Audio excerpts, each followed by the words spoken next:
Welcome to Invest in Yourself, the Digital Entrepreneur Podcast. Join the podcast mogul Phil Better as he interviews successful entrepreneurs that make their living in the digital world. Now, let's join your host, Phil Better, and his special guest today on Invest in Yourself, the Digital Entrepreneur Podcast. Ladies and gentlemen, welcome back to Invest in Yourself, the Digital Entrepreneur Podcast. I am, of course, your host with the most, Phil Better, and I am excited for today's guest. All right. We are joined by a software engineer with a passion for cryptocurrency and AI. Our guest has extensive experience in startups, having founded his own freelance development business. He's an expert in the field of software engineering and is always looking for new ways to innovate and create. And his latest thing is blowing my mind. And I just watched his most recent TikTok. Ladies and gentlemen, please welcome Mackenzie Bowes to the show. Mackenzie, thank you so much for being here. Hello. So as I was saying before I introduce you, I watched your latest, or I guess one of your latest TikToks about GPTBoss, which is an amazing thing, and I'm going to have you introduce it in a second, but where you calculated how much you're saving businesses with like 6 of your 10 of your employees, I think it was, and it just blew my mind. Like that's insane. Yeah. Do you want me to run through the numbers? Yeah, if you could just run through run through the numbers and then introduce it, because it's just mind blowing. So the numbers that I ran through was GPTBoss does have 10 employees, at least 10, and I'm adding more all the time. But they're learning still. There's some other endpoints I have to add in. This is a beta app. It's like under development. These employees are upskilling, I guess you could say. I'm not gonna lie, as a beta app, it's nearly complete. Yeah. Like it's so complete. There's a lot more. Weird. There's a lot more to do, but yeah, it's awesome, especially for like sales and marketing applications. I said I've got kind of 6 employees that I think are competent replacements for workers in a business. So these employees are the marketing manager, the sales manager, the copywriter, the SEO specialist, and a couple more that I can't remember off the top of my head. Business coach, sales coach, business coach. Yeah. So the numbers that I took was, I was like, okay, I've got, I said there's 5. I guess the business coach is the last one. So these 5 employees, these roles average like NOC codes, right? So across the United States, across Canada, the average income for those jobs is $60,000 a year, which is kind of crazy because there's obviously top earners, right? Like if you think about like a marketing manager, sometimes people think like 120, 130 easy, but in reality, the average is 60.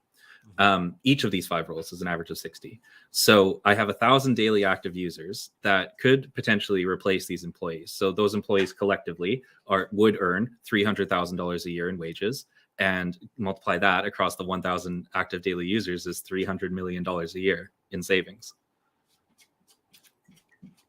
$300 million in 1 year.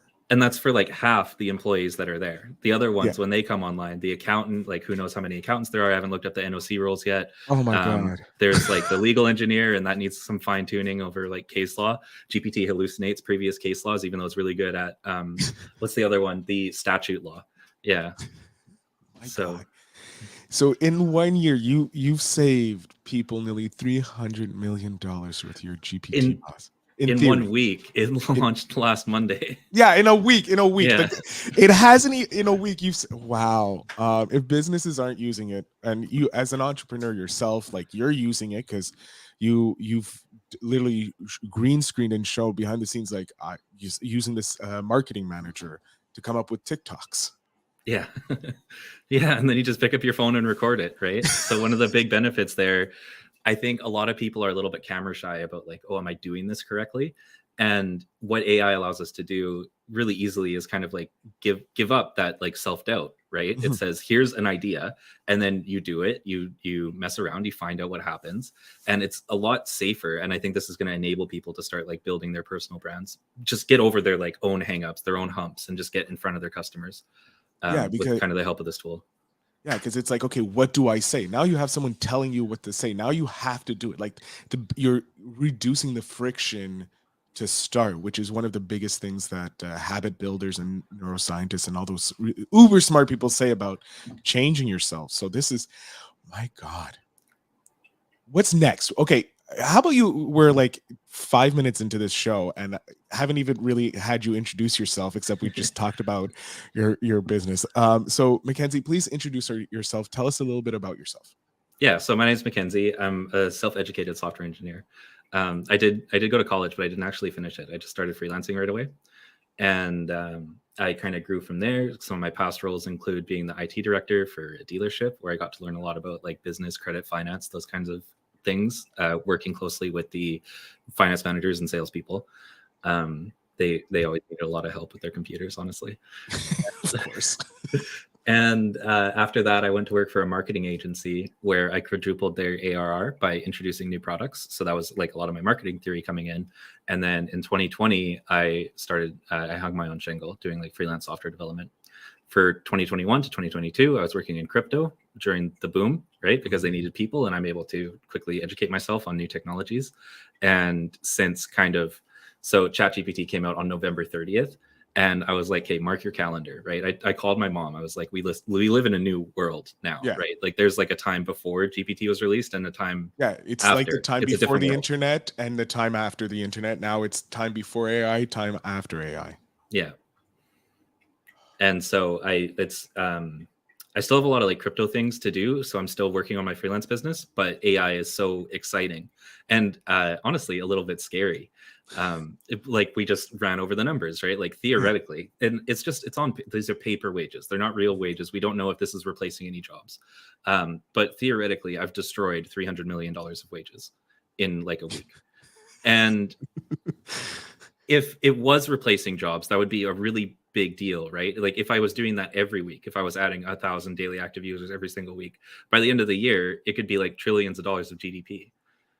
That doesn't exist anymore. So that's kind of the why behind GPTBoss, is because I think that eventually it will start impacting like what jobs are available for people. And I hope that if you have expertise in one thing, with GPTBoss, you're going to be able to take that expertise and transition to like serving the market directly, like creating your own products and becoming an entrepreneur yourself.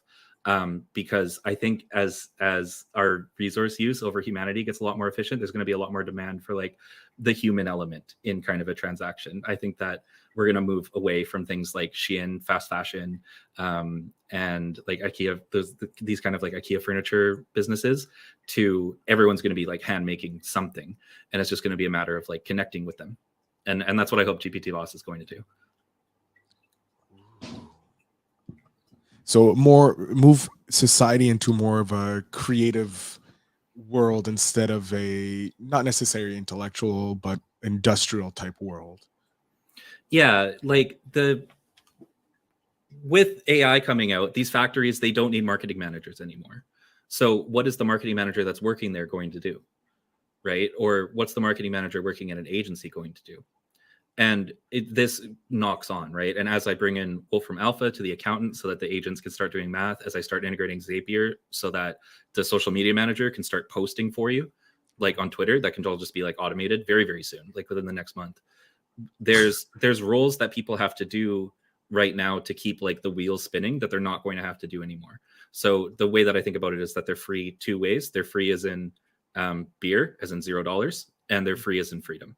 They can kind of do whatever it is that they wanted to do before they got sidetracked by like, well, I got to take this job because it makes money, because the job's going away. I'm surprised you haven't hired security yet, because people could be coming for you with this, but at the same time, you're ahead of the curve, because this is also allowing small businesses to jump and run and get to those big levels where eventually maybe they need to hire someone to handle the marketing stuff. So yeah, use this tool, but you're my marketing manager and you're using this is your tool, and you can create a fleet of employees that handle specific things. That's totally possible too. That's absolutely something that's possible.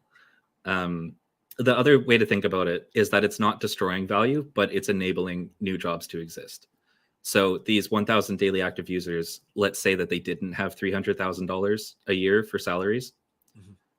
Now they get to start a business when they couldn't have before, right? It reduces barriers to entry. And so in a way, it can add to GDP over time as well. Yeah, it's shifting the way the GDP is making. So yeah, we're gonna have a lull, but in like 5 years, because this is helping people build businesses, have the money put into the economy. This is creating new businesses, which is what we want, and not making new employees, but making new businesses become more relevant and create profit, which means people are creating. It's becoming more of a creative society. Yeah. Where to leave school and become a self-educated software engineer? I Like, what was your wasn't why? Yeah, I didn't go to like a good school, I guess, right? So the college that I went to is called Kwantlen, Kwantlen Polytechnic, which is a university in Surrey, British Columbia, Canada. And for American viewers, it's kind of like a state school, I guess I would say.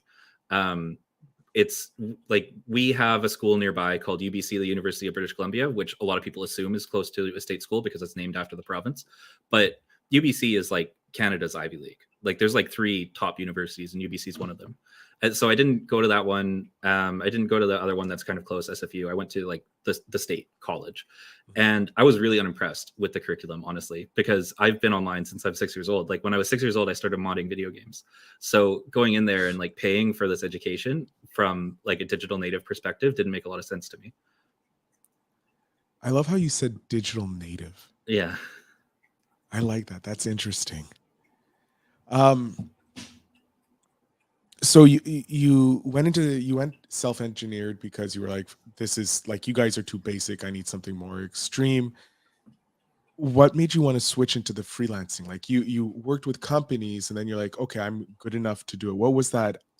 What was the why? Like, what was that turned you into a freelance digital entrepreneur? It was like the lack of negotiation. I could see the value that I was providing for these companies.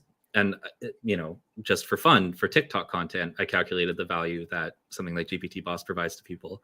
So I do that all the time. I'm very aware of the value that people are actually providing to things.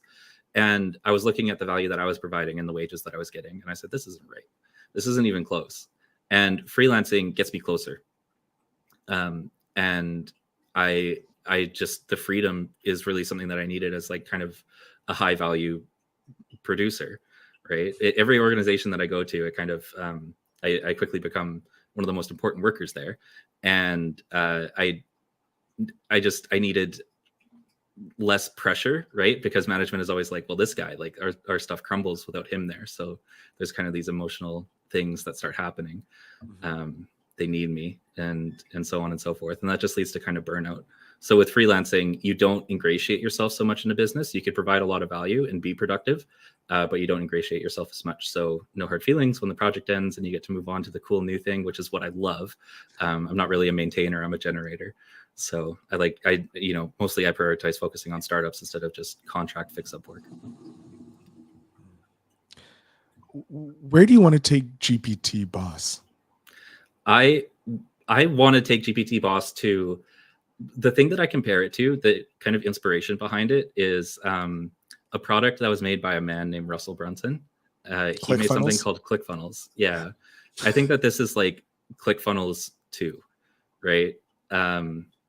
In that his whole thing was, I want to help people get this freedom. That's his kind of thing. Like if people are working in a job and they're suffering, that's just bad all around.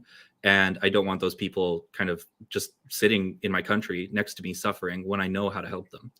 And I feel the same way. When I heard him say that, I was thinking, this is true. This guy's a lot like me for one reason or another. And so he built ClickFunnels as a way to kind of help people get out of these situations that they're in, where they're getting underpaid and they're not being valued enough, when they are really good problem solvers and they are really valuable people. And ClickFunnels was an easy way to start communicating that value to a very large market. And I hope that GPT-Boss kind of, I don't hope to like replace ClickFunnels, but I hope to grow as big and just provide the same service to society. So be the, pardon me. So be the ClickFunnels of AI. That's kind of what I'm thinking. I love that. That's a genius idea. Make a whole company of employees that people can hire. Jesus, that's a freelancing business. That's a business right there. Hire. Wow. You could white label that and people could just There's at least 1,000 different ways. My God. I get a People lot of could white just label use requests. Yeah. people could create their business and just use your company to charge. My God. Well, you just blew my mind with this. So you want to become the next ClickFunnels of AI, or the AI version of ClickFunnels. Um, how are you going about it? Are you using your own like platform to learn how to go to the next step or plan out your products and all that? Yeah, the community is really good. There's 600 people in my Discord that I can bounce ideas off of, give alerts to, and they let me know if something's going wrong with the website. So it's nice to be kind of developing in public and have actual real users analyze the app. A problem with a lot of startups is that they usually just put it in front of like their mom or their friend, and they don't get true feedback about what their product is. I'm very lucky to have been picked up on TikTok and have all these people working with me on it. No, it's an amazing community. I'm very thankful to be part of it. Just seeing all the growth and all the interactions and how much people are loving it. It's an awesome thing. Question, because we're both Canadian. I'm on the East Coast. You're on the West Coast. Do you think it's because I've interviewed a lot of entrepreneurs who are Canadian, and it seems like more often the Canadian ones are wanting to help without asking for a lot of value back. Do you feel like that? Like that is a truly Canadian thing with your interactions? It's in our legal code. We have a provision called Good Samaritan laws. Like this is such a strong cultural thing that you've identified that it's literally in the legal code. So Good Samaritan laws have like restrictions and kind of demands on behavior in certain situations, especially up north. If somebody's car is broken down, it's illegal to pass them. You like have to stop and help. That's just the Canadian way. And when we talk of the north, we're talking like we're northern. Yeah, like north of the Wood Buffalo region, the Oregon. Yeah. When it gets dark at like 2 p.m. Yeah. So how did you I want to know the cost of this. You don't have to tell us the overall cost because you've mentioned sometimes, but like the cost of 1,000 daily users. How is that and they're replacing nearly 300 million jobs, $300 million worth of paper wages. Is it expensive? Like, have you found that it's like, oh my God, this is uber expensive, or is this something like anybody can do this? Yeah, anybody could do this. And in fact, so today's day 9, I haven't updated the website yet, but today's day 9. For 8 of those days, I wasn't tracking usage.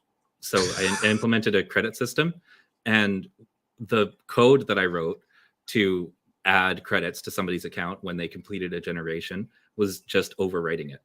So everybody had like an unlimited free trial. And I was so nervous about giving away like unlimited free access to the site that I created this whole token system to track every single generation that people do, right? Because I was saying if it's unlimited, it's going to be so expensive. It has been unlimited for 8 days and it's still fine. Like GPTBoss is profitable. Barely, right? And if I include my engineering time, it's not anymore by a long shot, but it's profitable, which is good for a startup. There you go. Oh my God. Giving hope to everybody who's playing around with Chat GPT to start their own business by using GPTBoss and then creating their own app. Because you do have an app writer in there, do you not? Yeah, I do. And I use it for development on GPTBoss. That's how good of a product this is. Even the person who created it uses it to make it better. Yeah. What do you have a roadmap, a public roadmap for the business? There's one in the Discord in the news and announcements channel. I will pull it up quick.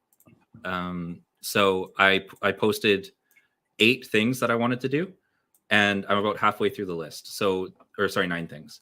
So there's registration bugs, dark mode I added. Everyone needs dark mode. One of the problems people were running into is talking to the agents. Sometimes they would ask for work to be done. Like, could you calculate the revenue numbers on this unstructured data and then just paste it in?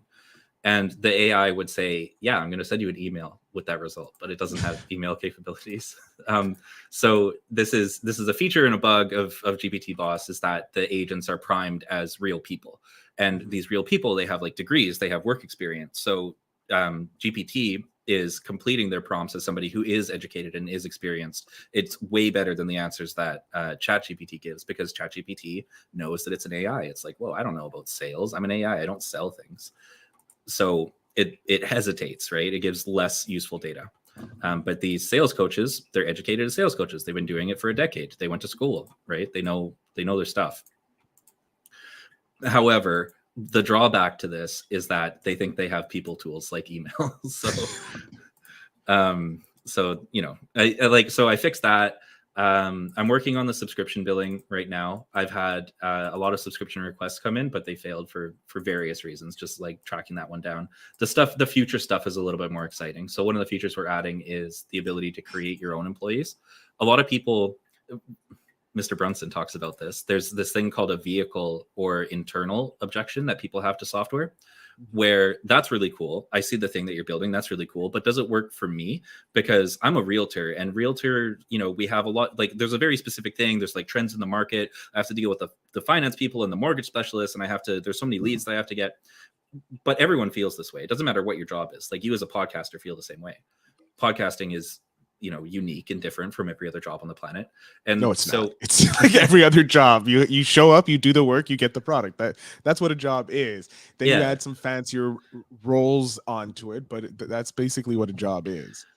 It's a very common kind of hesitation, right? Mm-hmm. Like I do see the common hesitation when you don't realize how basic work is. Yeah. Well, it's just naturally human. It's delightfully human to kind of be in your own world and kind of focus on the things that you do. I love that people get to do that. I do it too. I think it's you don't have to worry about everyone all the time. So for this objection, I'm adding custom agents. So if you are a realtor, or if you're like an engineer, or if you're an architect and you need an agent that helps you, specifically you, adding the ability to like create and save these custom agents and interact with them as you would with any of the other employees. So roll your own employee is kind of the next thing I'm working on. And then after that, I'm working on the idea of like a business profile. So you should be able to kind of log into your account and then describe all of the information about your business. I'm a realtor. I work in St. Petersburg, Florida, and I serve kind of the whole northern horn of Florida, and I specialize in luxury real estate. And so you save that. So when you're talking to the employees, they all know what company they work for. And when they're writing marketing copy, they mention your brand, they mention your tagline, your USP and stuff like that. They've already been kind of primed so that it's more efficient. Because right now you have to tell them every time. Yeah. It's not very fun. And after that, I'm adding Wolfram Alpha splitting. So Wolfram Alpha has an NLP processor for math, and this is going to bring the accountant online. So you could parse unstructured data, summarize it with GPT, pass it to Wolfram Alpha so that it's actually like running your books for you. Oh, Jesus. After that, we start in like the far lands. This is the most complicated area, which is the Zapier integrations and hooking things up to email, to text messages, chatbots on your site, hooking things up to social media, Twitter, Instagram, Facebook, TikTok. I'm like wondering how that's going to work, but there's an API for it.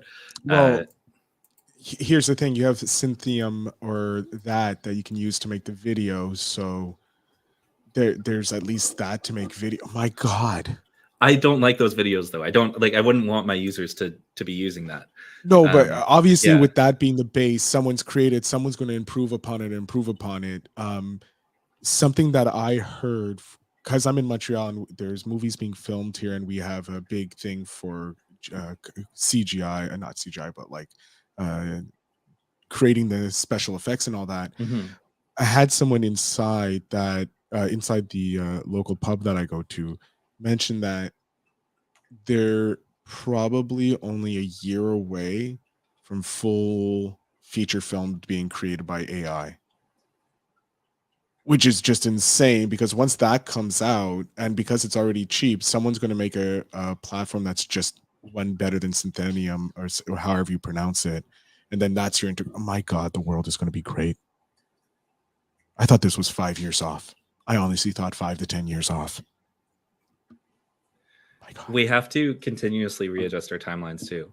Acceleration is hard to intuit. So like a year away now might be as we get closer, right? So in 3 months, it's going to be 9 months away, but we might feel like it's 6 months away in 3 months, and so on and so forth. So be open to accelerating your timelines. Oh, I am, because like I just seeing what you're doing and a bit of the pre-talk we had and knowing what you're coming up with, it's like, okay, well, Jesus, that's, oh my God, this is exciting times, ladies and gentlemen, to be in the digital entrepreneur space or in the entrepreneur space.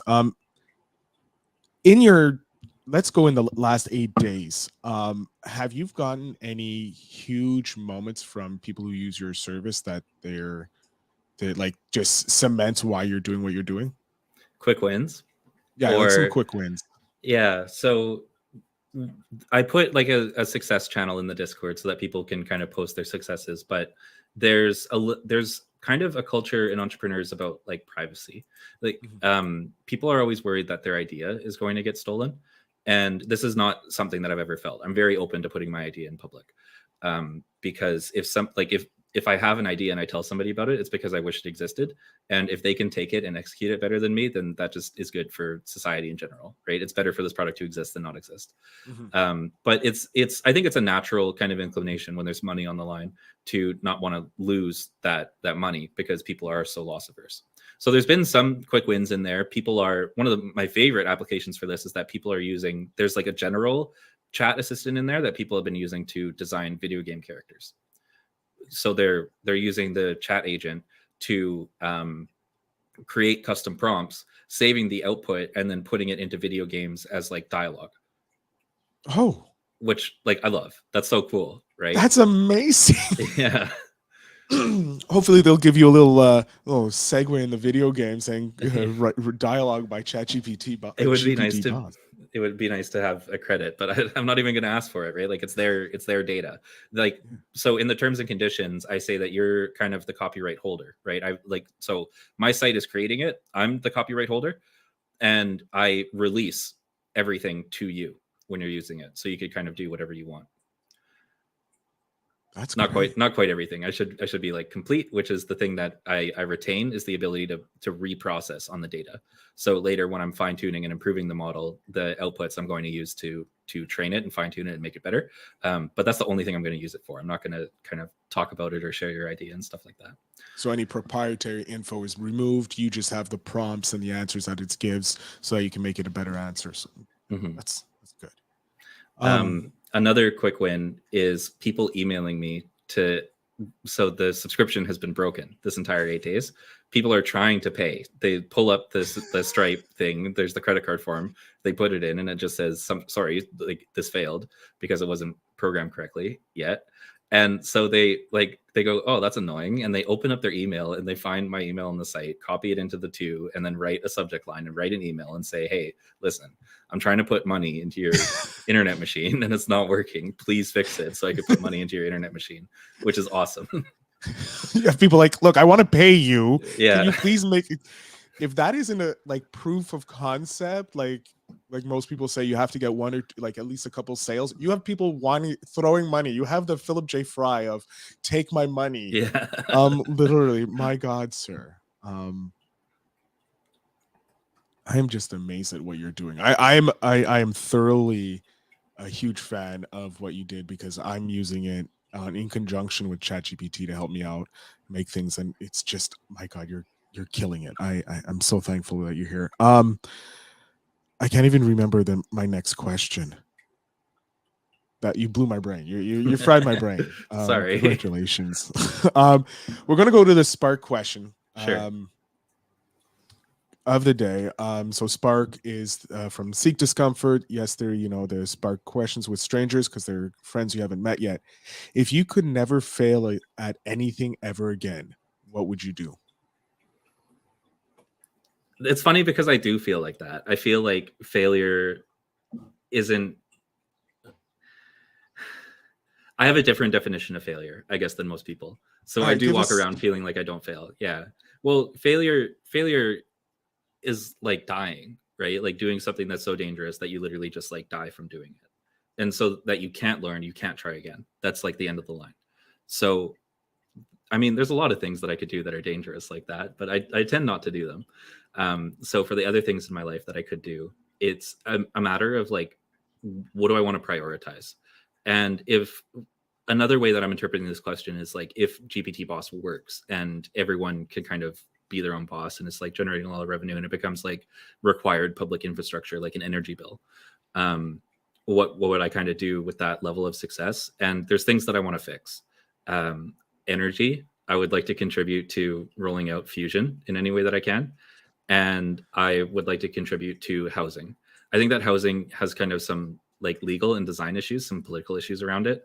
But it's kind of a very serious problem that these high rents are unfortunately like choking innovation right when we need it most. There's a lot of other like problems coming down the pipe, like aquifer depletion and like soil toxicity from over fertilization that are very, very serious and kind of need people working on them. But we don't have the time anymore because we have to spend so many hours to come up with this rent. There's no like bubbling up of ideas. There's only funded research. There's no spontaneous discoveries kind of in those fields when we really, really need them. So that's kind of like what's next on my plate. Jesus. I'm going to be very, very excited watching you, watching the next 10 years of your life on TikTok and on your social media. Speaking of that, Mackenzie, I'm going to jump off here because I'm pretty sure we can talk for at least another 10 hours and I don't want to steal all your life.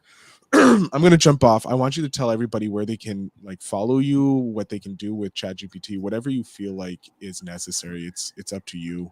Sure. The floor is yours. Okay, great. So my website is gptboss.com, where you get a company in your pocket, 10 virtual employees right now, 20 generators that can automate small business tasks so you can own your own company quickly and easily. I'm on TikTok only, which I know is a no-no. I'm working on the other platforms, but on TikTok, it's at GPTBoss. You can follow me there. Awesome. Of course, the link will be in the show notes down below. I highly suggest you guys follow him because he's telling you exactly how to use his business to build your business so that you can make money and do whatever you want. It's something that I love and I can't wait to tell more people about it. I'm actually going to be putting this episode out earlier than necessary because I want to talk about it so much. But Mackenzie, I can't thank you enough for coming on, and I'm so glad that you created this amazing tool for people to use. Thank you so much. To my audience, as always, remember to invest in yourself.